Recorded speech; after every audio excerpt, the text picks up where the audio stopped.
Olá, boa noite. Hoje, quarta-feira, temos uma live marcada agora às 20 horas. Eu e a doutora Dayana vamos estar falando sobre a dor e o sabor de ser mulher negra.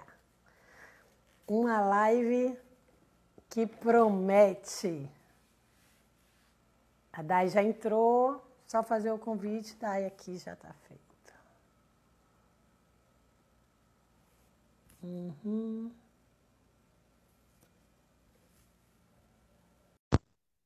Será que eu fiz tudo certo?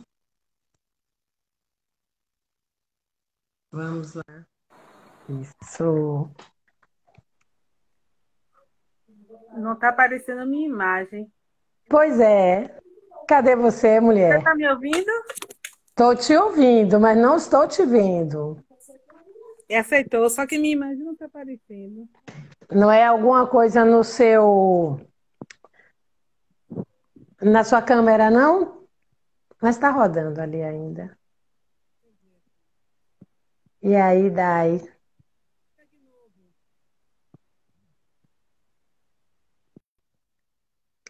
Ela saiu, vai entrar de novo. Por enquanto, vamos ver quem que está chegando aqui. Pessoal já entrando, já tem gente aqui nova na live, gente que eu não conheço. Deve ser a turma da Dai. Vamos ver se agora a Dayana entra.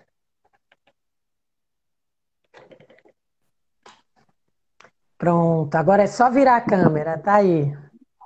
Como é que eu viro? É que a sua câmera tá dando ao contrário. Você tem que clicar em virar a imagem. Isso! Dá uma regulada assim para ver mais o seu rosto. Tá alta. Isso, poderosa. Boa noite, doutora. Boa noite. Muito prazer ter você aqui nessa noite, nesse bate-papo, Eu que agradeço. Seu convite maravilhoso. né? Há muito tempo que a gente não se vê pessoalmente. Até encontrei a Andréa as últimas vezes que eu estive na IBAN, mas não vi você. É, porque hoje, atualmente, eu já não congrego lá, né? Já Tô estava afastado sabendo. há algum tempo por causa de questões de saúde. E aí aproveitei que eu já estava distante, querendo mudar, mudei. Tá certo, tudo certo. Do seu jeito é o jeito certo e pronto.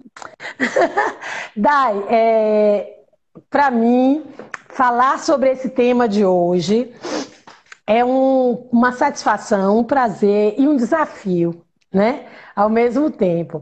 Esse ano eu fui convidada pela Brascoach a estar como preletora de um evento de mulheres, onde eu escolhi esse tema, a dor e o sabor de ser mulher. E Sim. eu, e eu fiz uma palestra com esse tema, não foi focado na negritude, na mulher negra. Sim. Eu falei sobre os desafios de ser mulher. E quando eu ouvi a sua última live, eu disse, poxa, vai ser assim, um estender, né? Um ampliar dessa discussão, focando nessa questão da mulher negra. E eu acho que é uma conversa extremamente relevante, necessária. A gente precisa fazer barulho, precisa ser ouvida, e isso é super importante. Mas antes da gente, de fato, entrar no assunto, que já está aqui borbulhando, eu queria que você se apresentasse para o público. Talvez tenham pessoas aqui que ainda não te conhecem e que vai estar ouvindo essa live.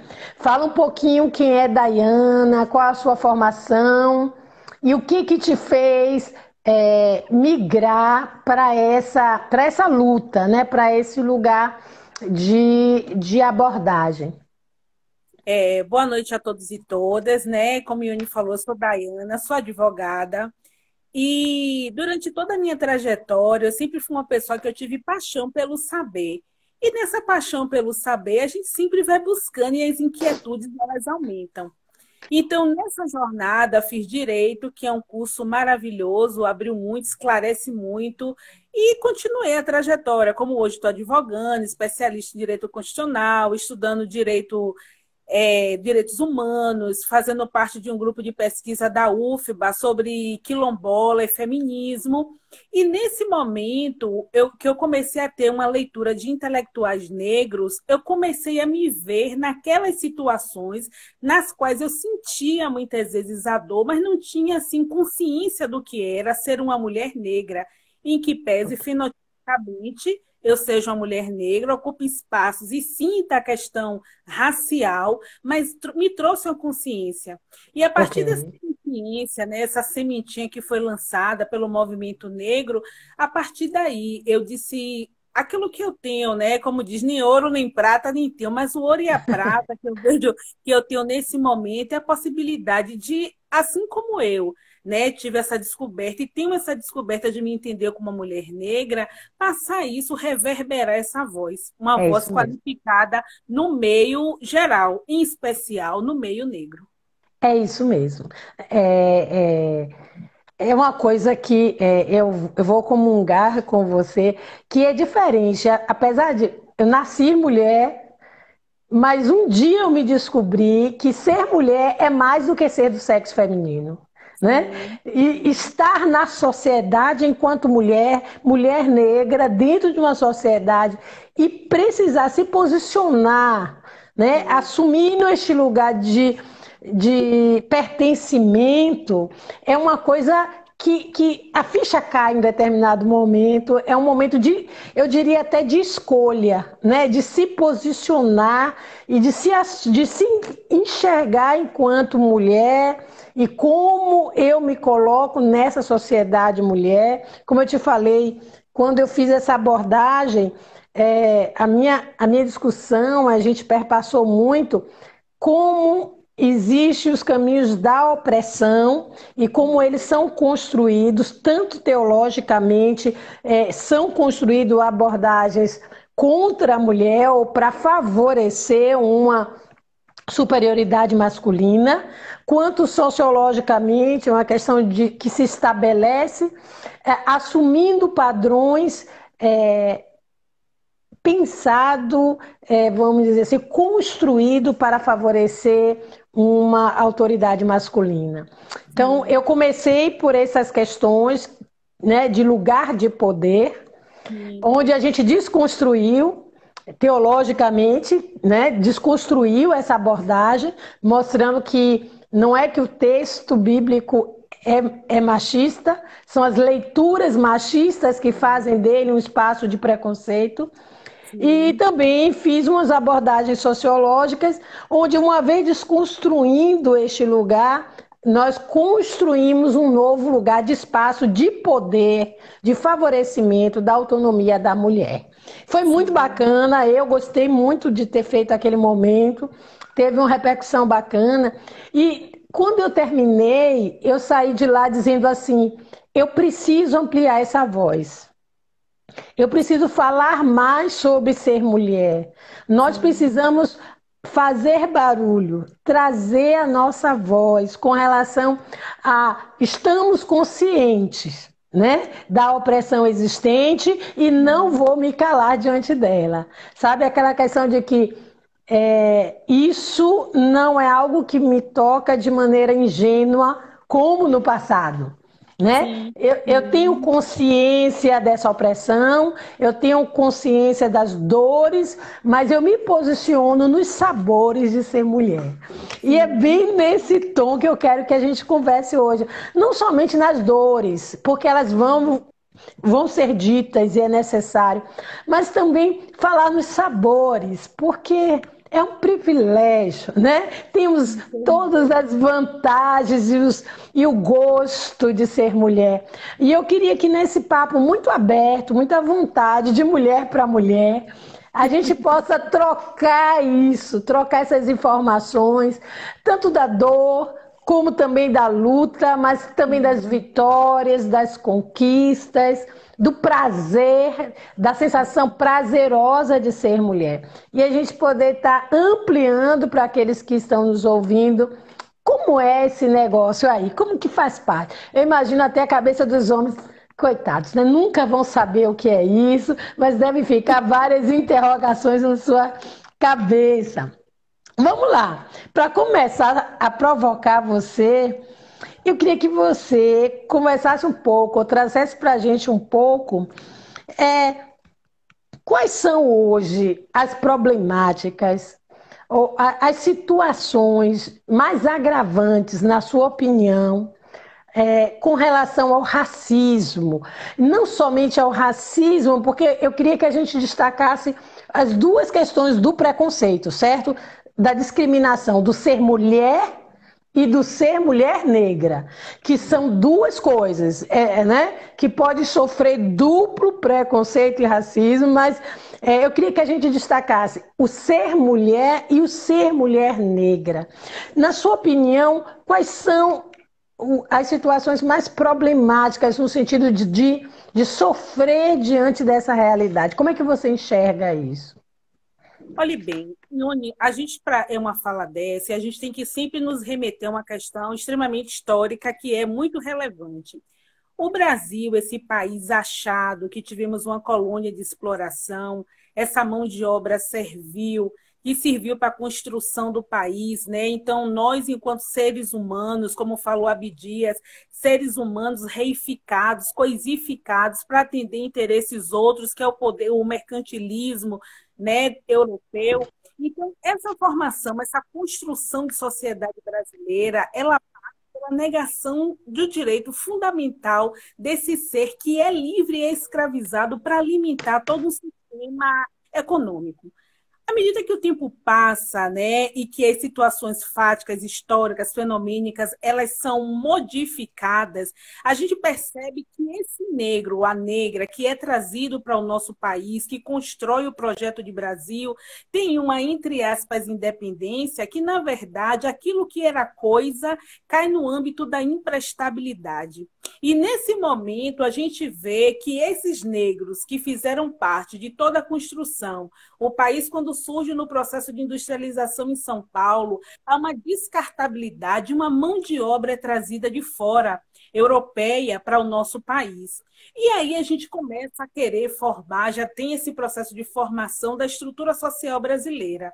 E de onde é que entra essa problematização? Porque somos formados a partir de uma institucionalização, porque isso é legalizado, em que essa descartabilidade do negro e não fizemos uma reforma agrária, não inserimos essa mão de obra no mercado. E hoje, em que pese os séculos ter passado, 500 anos, né, de toda essa situação histórica, ainda vivemos no processo de invisibilidade, ocupando os piores lugares, os piores serviços, saúde, a Covid-19, a situação pandêmica que vive o mundo, a gente está vendo não só no Brasil, nos países periféricos, mas nos países ricos, que os negros têm sido as pessoas que têm sido mortalmente, brutalmente mortas, porque a estes são negados direitos fundamentais.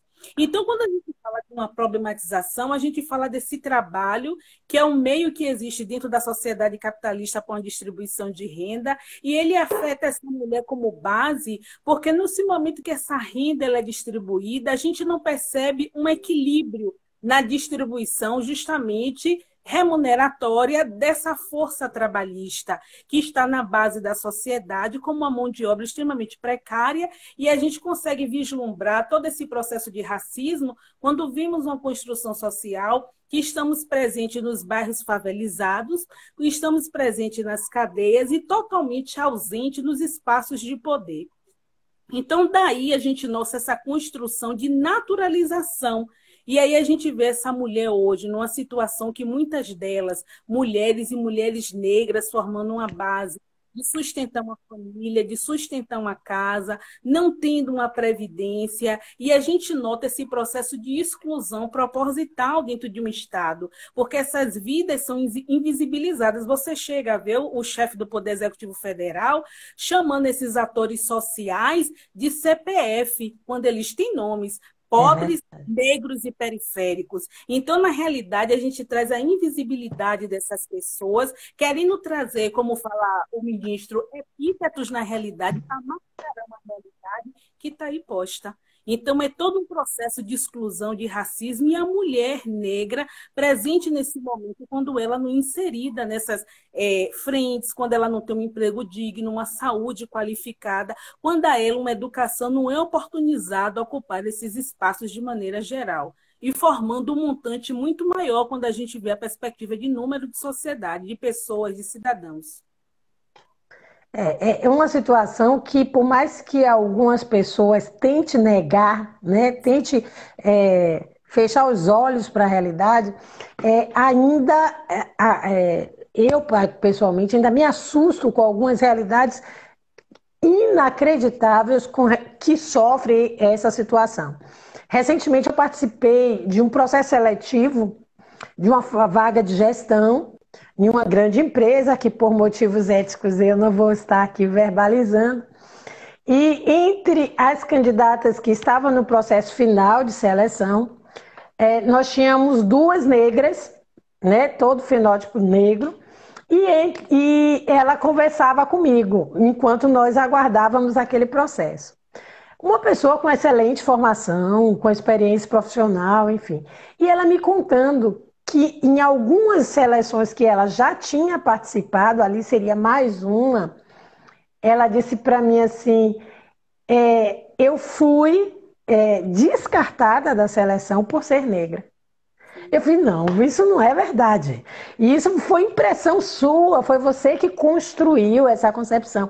Ela chegou para mim e me contou uma experiência de que a pessoa da seleção disse para ela, com todas as letras no processo, que para o cargo de gestão não tinha uma boa afinidade ela enquanto pessoa. Aí ela chegou para a pessoa e disse, você está dizendo isso porque eu sou negra, é isso que você quer dizer? Ela fez, não é bem isso que eu estou dizendo. Então, assim, por mais assustador que seja, nós sabemos que ainda faz parte de uma maneira aberta, né? Não é nem mais velada, né? De uma maneira muito aberta a questão do racismo na Bahia, o estado mais negro do Brasil. Então, assim, essa situação ainda perpassa o nosso cotidiano. Eu estou falando nesse momento do âmbito profissional, que é uma situação, é claro, de tomada de poder, né? Se é um... Sim. Interrompendo um pouco, se você observar as passistas de escola de samba, né? O Carnaval do Rio de Janeiro, aquela mulher negra hipersexualizada, lindíssimas todas elas. Agora me pergunte, quais delas foram convidadas para participar de um programa de televisão, de aparecer nas revistas, como as demais mulheres brancas artistas, muitas vezes, muitas delas intelectualizadas, mulheres estudadas, extremamente competentes? Quais delas você percebe ocupando espaços de proeminência?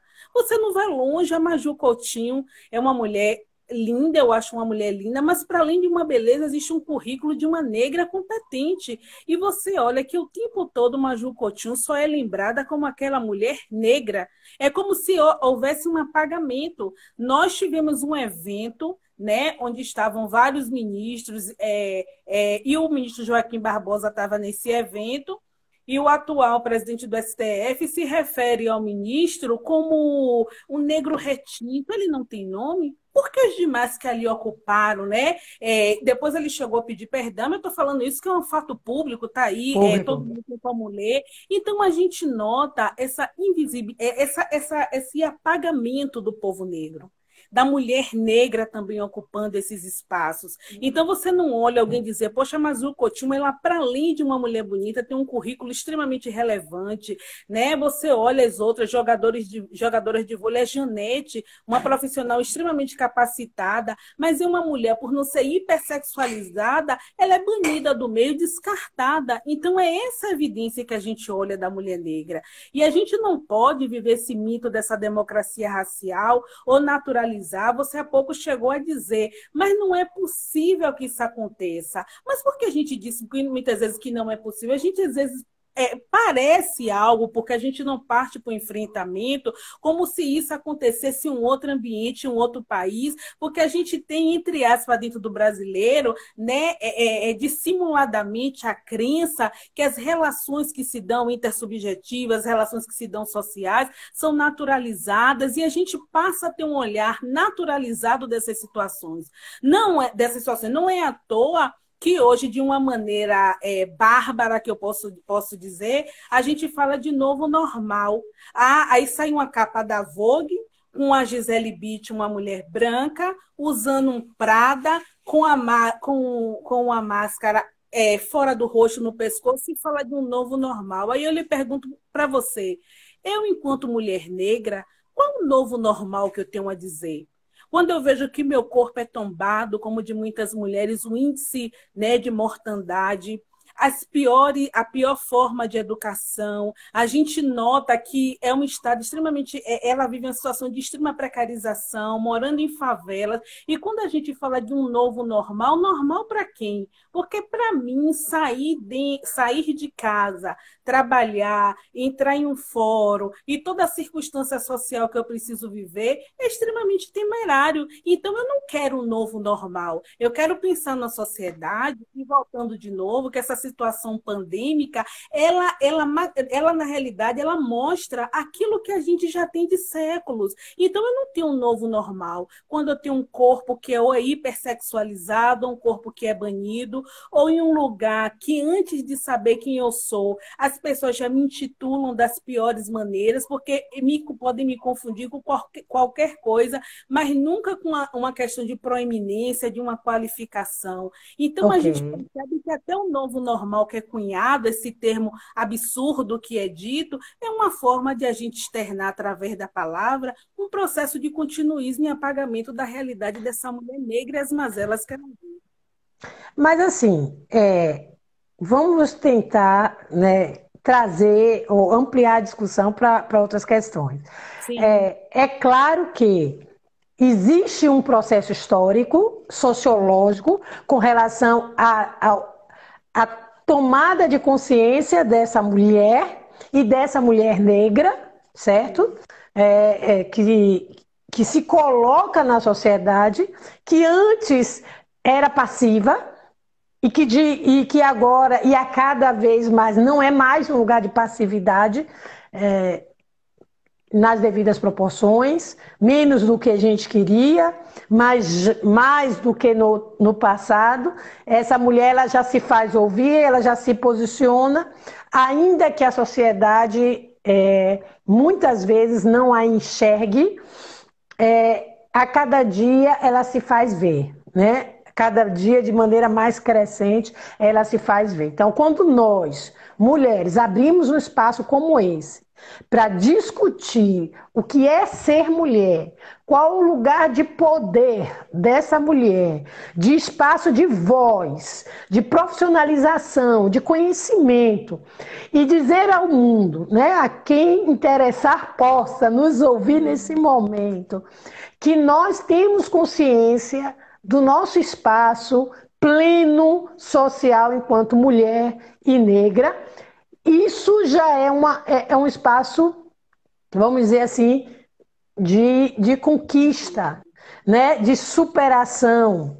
Então, com isso eu quero dizer que, enquanto mulheres na sua história, né, nós temos tomado espaços cada vez, vamos dizer assim, maiores de visibilidade. Não de forma geral, mas, queira ou não, nós nos fazemos ouvir, né? Nós falamos.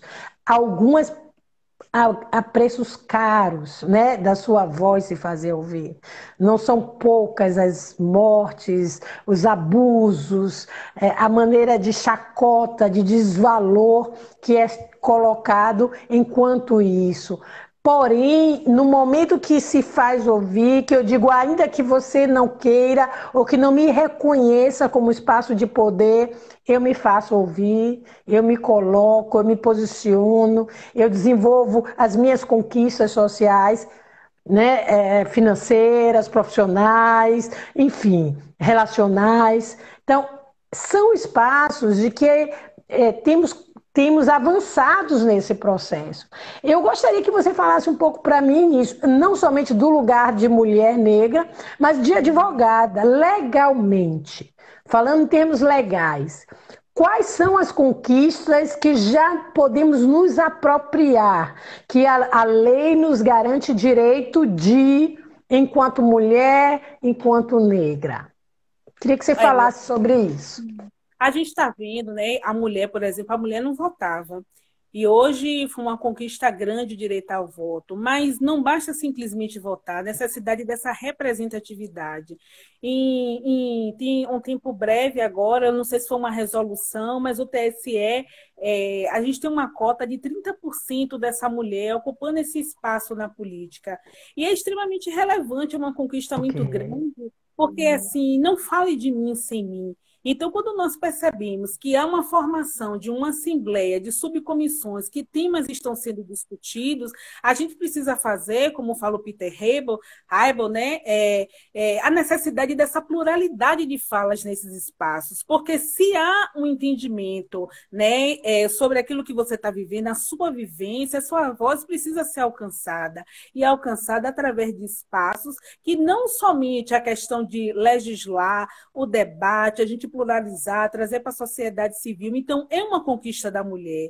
É uma conquista da mulher hoje, enquanto sujeito de direito, né? A gente poder lutar e brigar sem precisar que esse homem tinha essa titularidade desse poder de ação. E hoje você, eu, Ione, né? Você, Ione, eu, Daiane, e tantas outras mulheres, a gente possa lutar. A Lei Maria da Penha está aí. Quantas vezes a violência, a gente tinha um código penal que legitimava essa questão do estupro, né? Que tinha defesa contra a honra do homem. Então você vê que a sociedade ela vai mudando, são conquistas aparentemente tímidas, mas de extrema relevância. E hoje, quando você olha a denúncia do feminicídio, você chega a ter uma empresa privada que é a Magazine Luiza, a Magalu, que faz parte dessa luta quando ela cria um aplicativo para a mulher dissimular uma venda e, na verdade, pedir socorro. Então, é uma voz ampliada, é uma fala que não está sufocada só comigo, com você, Ione, com alguma mulher que passe uma situação de violência, mas uma consciência que aquele ato precisa ser banido da sociedade. É isso mesmo. Então, a gente olha, são conquistas mil que a gente tem vivenciado, de maneira ainda tímida, não posso negar, mas eu tenho certeza que chegaremos lá. Quando eu fiz a abordagem sobre o fato, sobre ser mulher, no dia 8 de março, onde a gente teve o nosso evento de mulheres da Brascoach, uma das coisas que a gente dialogou com aquele grupo de mulheres presentes era a questão da fala. Olha que interessante. E eu vejo isso como uma conquista e que precisamos nos empoderar, nos apropriar a partir dela. A fala, a retórica é um espaço de poder, indiscutivelmente. Quando você fala, você se faz ouvir o que você pensa, os seus ideais, você influencia pessoas. Então, a retórica é um lugar de poder desde Sócrates, né? Desde os pré-socráticos, né? A retórica já era um lugar, um espaço de poder. Durante muito tempo, a sociedade diz que a mulher não podia falar. A mulher tem que ficar calada. A mulher tinha que ser ouvinte. A mulher não tinha voz. E durante muito tempo, legalmente, foi vetado o direito da fala. Depois que a conquista democrática com relação ao lugar da fala, ela já se estabeleceu legalmente, mas aí socialmente se cria um discurso machista que a mulher fala demais. E esse discurso de que a mulher fala demais, é dona matraca, senhora, né, encrenca, dona encrenca, né? Isso, são ditos aparentemente ingênuos, mas carregados de abordagens machistas para dizer, se você falar, é porque você é mulher e mulher fala demais e fala bobagem. Então, é uma concepção que tem por trás a intencionalidade de se fazer calar. O homem deve falar, a mulher cala e ouve. Então, o espaço que é um espaço de poder, que é o espaço da fala, da retórica, ela ainda hoje existe um discurso muito forte de opressão a essa mulher.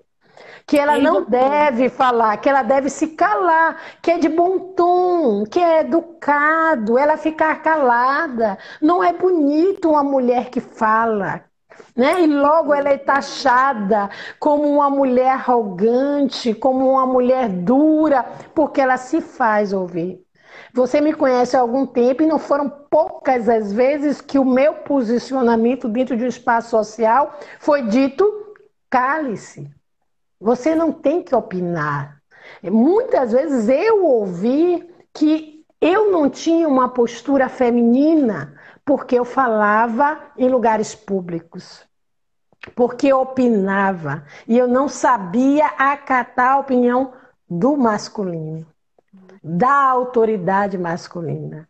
Então, assim, durante muito tempo, isso para mim foi uma crise existencial, porque eu tinha ideias, porque eu sabia discordar, eu tinha opiniões diferentes, mas muitos anos eu ouvi que eu não deveria me posicionar, até que, né, como a gente conversou inicialmente, um dia a ficha cai, um dia você entende que isso tudo é um sistema de opressão que está para além daquele dito, e que ou você aprende a se fazer ouvir, se assume essa posição, esse lugar de direito, ou você se subjuga ao esquecimento, né? À anulação, à invisibilidade. Então, aí chega um momento de consciência, e são poucas as mulheres que já assumiram essa consciência, entende? De que ela tem que fazer uma escolha. Ou você se faz ouvir, ou você assume a sua passividade social, né?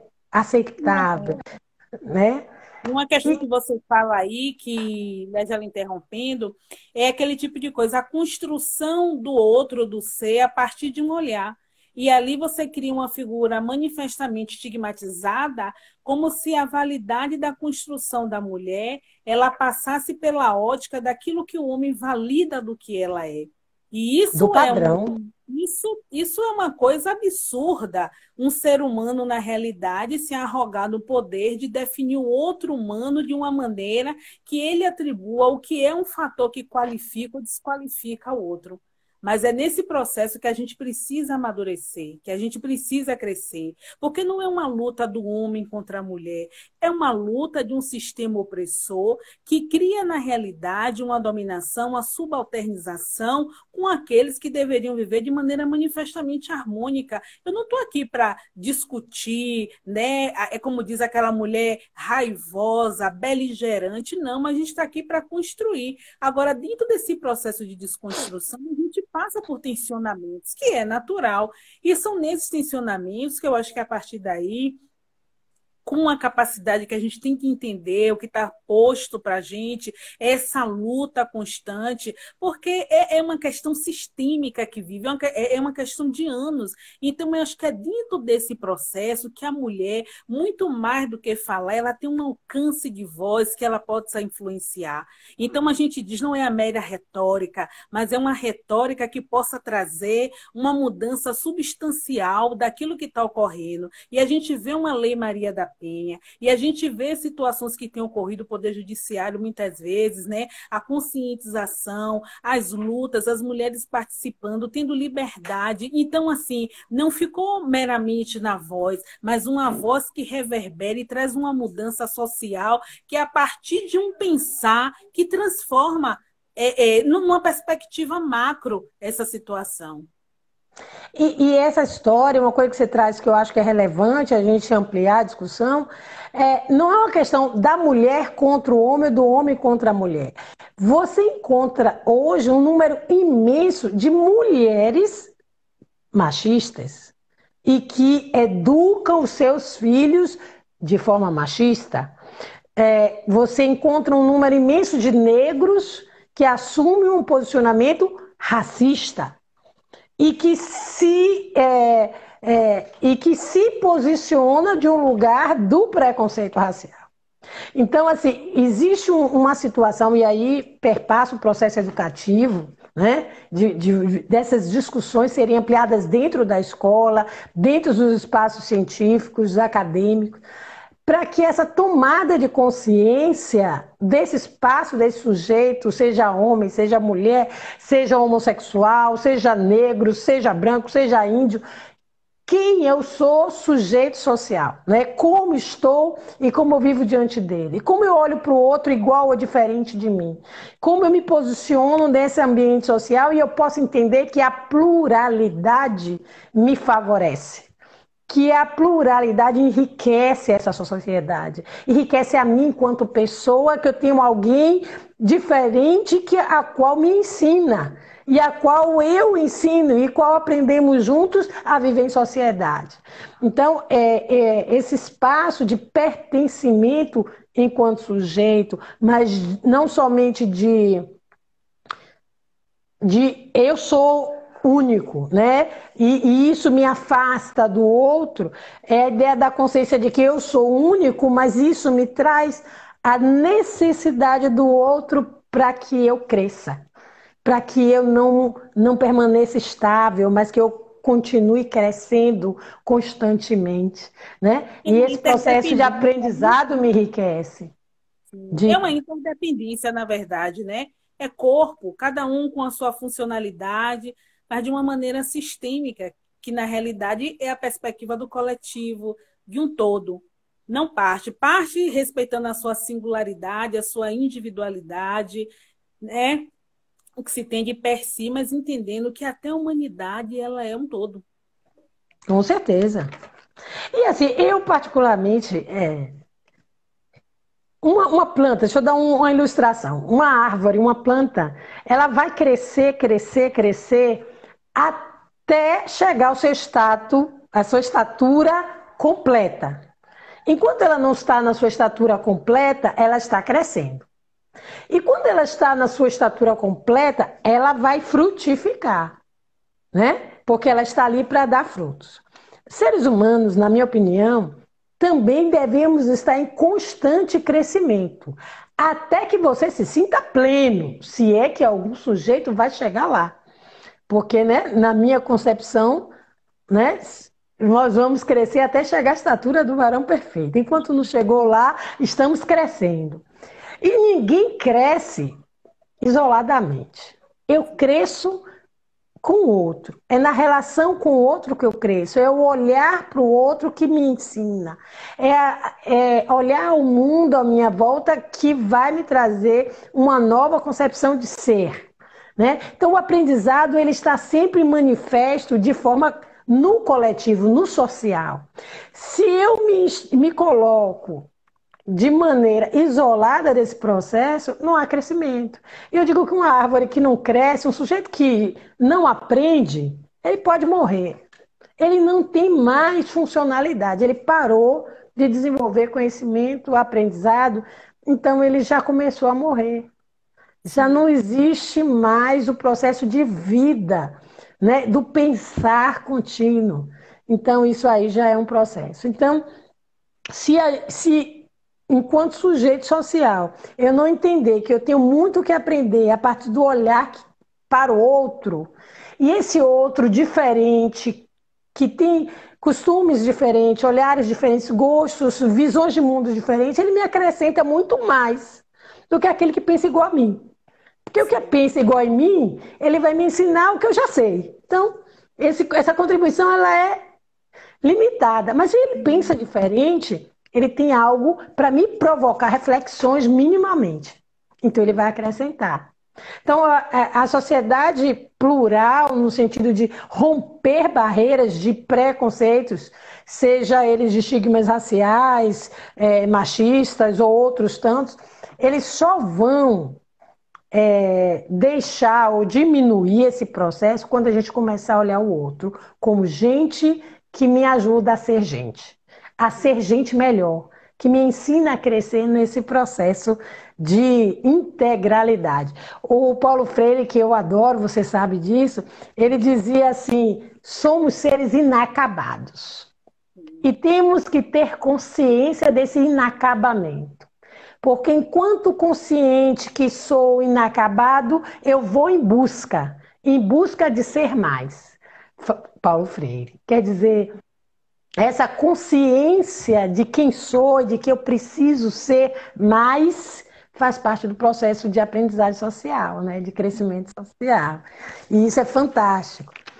Uma outra questão na abordagem de poder que a gente discutiu lá e que eu queria dividir, ouvir você sobre isso, é a questão econômica financeira.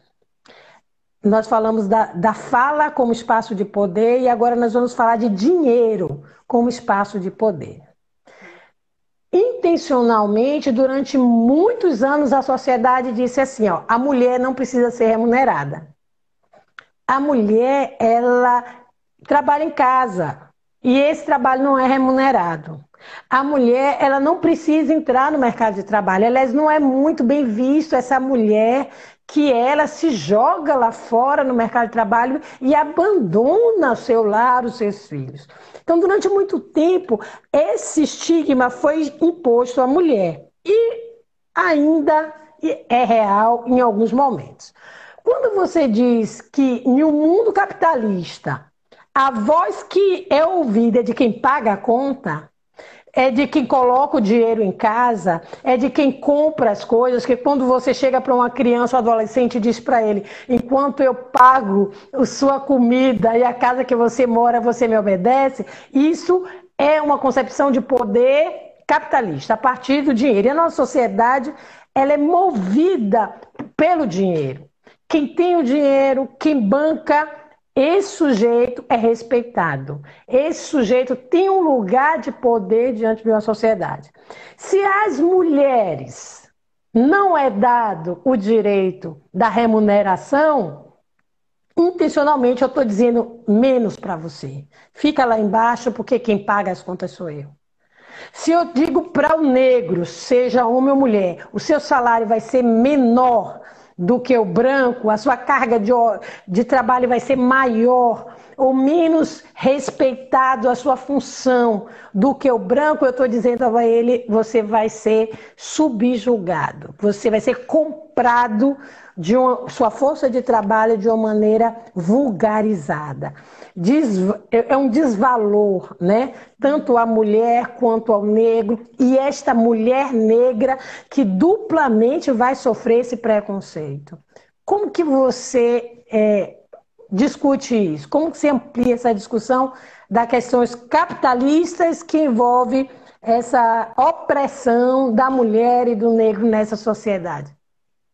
Olha, eu estou lendo um livro agora, O Quilombismo, do Abdias do Nascimento, e estava lendo também a tese da Sueli Carneiro, uma intelectual negra. E a gente vai resgatando o processo histórico que a gente vai ver esse trabalho.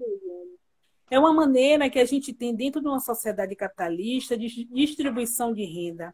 Então, quando você olha que esse homem, essa mulher negra, ela é afastada na realidade, lhe é roubado os direitos sociais, ela não tem como estar competindo em pé de igualdade, e aí a gente nota esse trabalho precarizante, a gente nota que falta uma igualdade e a gente alimenta essa situação, porque são pessoas que vão estar sempre à margem, vão estar excluídas, como nós estamos vendo agora, um país que dentro de um processo neoliberal estimula de uma forma crescente esse autônomo de si mesmos, como se cada um pudesse, de um dia para a noite, né, sem nenhum lastro, idealizar uma empresa, ficar rico, esse processo que a gente vê de diminuição cada vez mais desses direitos que estão sendo realizados. Então, como a gente vai inserir uma mulher dessa, um homem desse, nessa sociedade produtiva, capitalista, quando a ele, desde a base, lhe são negados direitos? Então, a gente, na realidade, vai manter um status quo. Aqueles que sempre tiveram né, e sua hereditariedade, vai estar gozando dos privilégios, morando nos melhores lugares, tendo direitos às melhores escolas. Então, a gente vê que esse processo de exclusão é um processo histórico que acomete o Brasil desde a época do seu achamento. A gente vê o Abdias falando disso muito bem, que onde ele traz todo o processo no livro dele, em que esse negro é trazido, e quando a gente nota a industrialização de São Paulo, a gente traz uma mão de obra de fora, a gente entra naquele processo da República, né, e a gente nota que os nossos vão sendo descartados, essas mercadorias vão se tornando imprestáveis, são imprestáveis. E dentro da imprestabilidade, nós vivemos à margem. Então, dentro dessa margem, essa sociedade de consumo, esses bens e serviços que nós não temos muitas vezes a possibilidade de desfrutar, trazendo uma margem de desigualdade absurda. Então é isso aí que a gente vê, um processo histórico, infelizmente, que o Brasil enfrenta, que o Brasil precisa ter maestria, ter força política, conscientização para romper, né, com esses laços, mas ao que me parece, não é bem o que pleiteia a estrutura do nosso país quando se quer manter o verdadeiro status quo das relações aí existentes. É. E a gente, nos últimos anos, vivemos um retrocesso, né? De alguns desses processos. A impressão que eu tive que estávamos num processo na leitura da sociedade, no caminho da democracia, e de repente as coisas foram voltando a pontos que já tínhamos superados, né?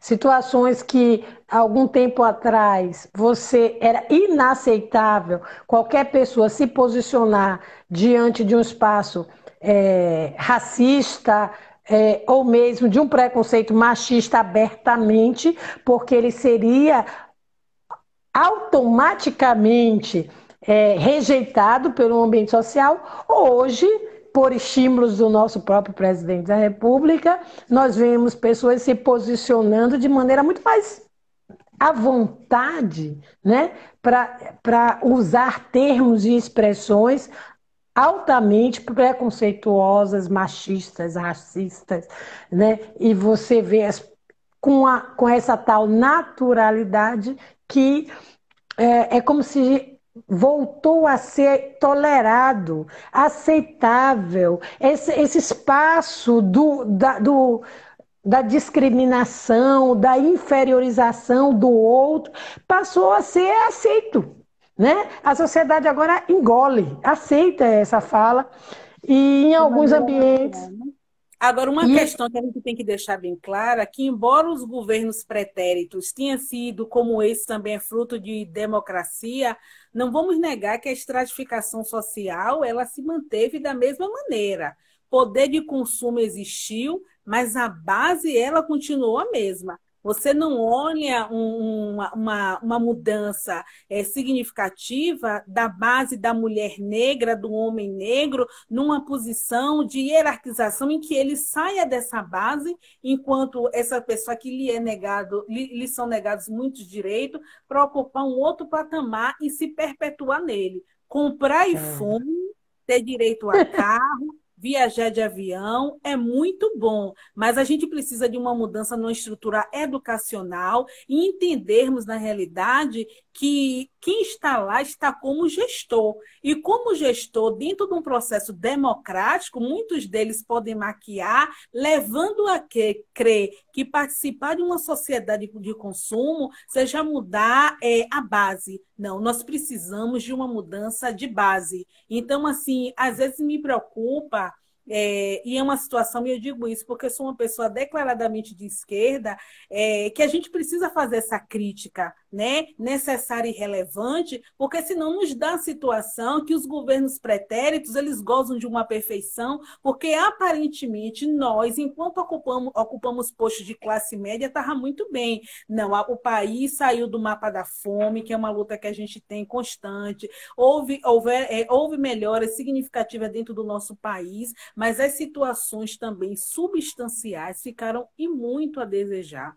Então, a gente Ok. tem que sempre ter esse pensamento, porque essa luta, esse tensionamento, essa busca dessa melhora tem que existir, para que em outra situação, esse daí não mais existindo, vindo outra eleição, a gente tenha de novo o nosso iPhone, nosso carro e passeio de avião, achando que isso resolveu a questão de um racismo estrutural, sistêmico que existe dentro do país, que solapa direitos, e a gente não quer um processo de 4 em 4 anos. A gente quer uma sedimentação de um direito social, de um valor vida, da dignidade da pessoa humana, que são valores esses que o constituinte originário não deu margem de discricionariedade para que houvesse violação.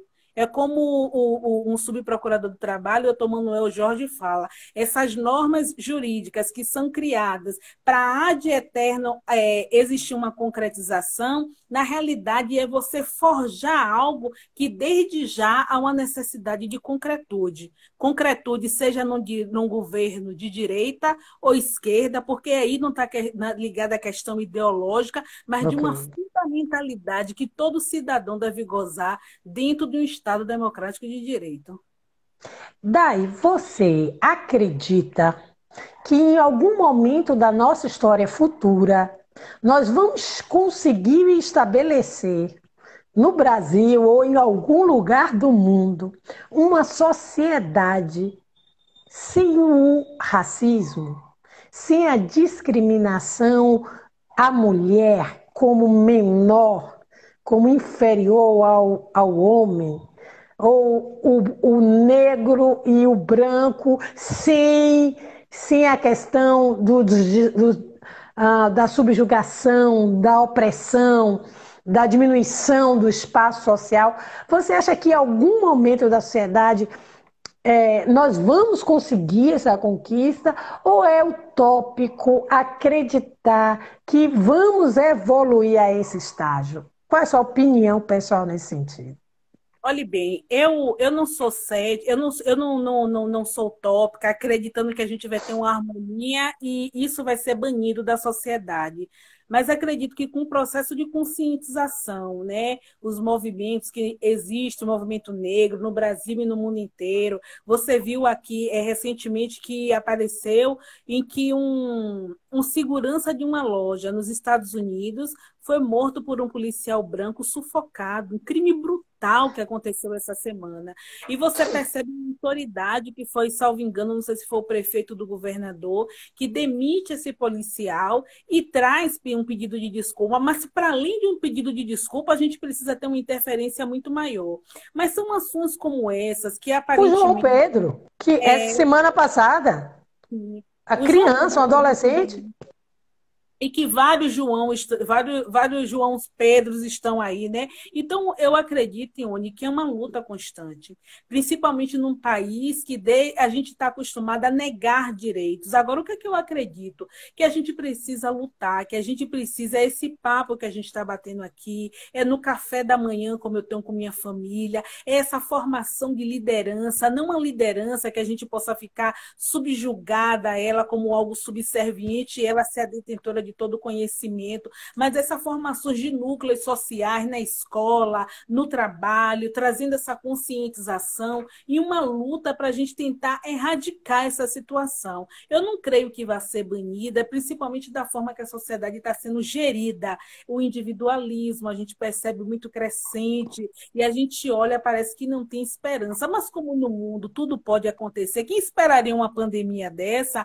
Mas eu creio sim que a gente pode se instrumentalizar e muitas situações que a gente ainda briga, um feminicídio que temos um índice altíssimo, essa agressão contra a mulher, essa privatização, a necessidade desse corpo dócil viver para servir, são consciências que nós vamos criando, passando, e as gerações futuras tendo maturidade para romper e criando um Estado que esse poder legiferante possa ter não somente uma norma, mas a efetividade daquilo que tem sido feito. Então, não é só uma lei Maria da Penha, é uma efetividade de uma lei Maria da Penha. É um poder penal que você sabe que vai trazer consequência você matar uma mulher, você estuprar, violentar uma mulher, e esse Estado e a própria sociedade vai responder de maneira bem forte e não vai poder dizer só um tapinha não dói, né?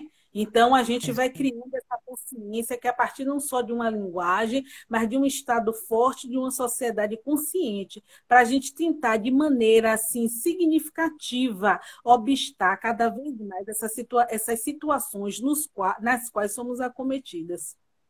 Em especial a mulher negra, porque você olha uma mulher branca, de classe média, uma mulher que tem uma condição econômica, ela ainda tem um futuro, ela ainda tem um lar, ela ainda tem um meio de sobrevivência. Mas essa mulher, que esses direitos são negados, muitas vezes esse homem é o provedor e ela vive subjugada naquela situação para sobreviver. Então, é nesse sistema todo que a gente vai falando, vai entendendo para lutar pelo melhor. Não sou utópica, mas sou esperançosa. Dai, muito obrigado. Você é uma mulher poderosa, é uma mulher que Obrigada. se faz ouvir, é uma mulher que busca no conhecimento a competência de ser mulher, né? E é essa mulher que, aonde chega, ocupa o seu espaço e é bem vista, é ouvida.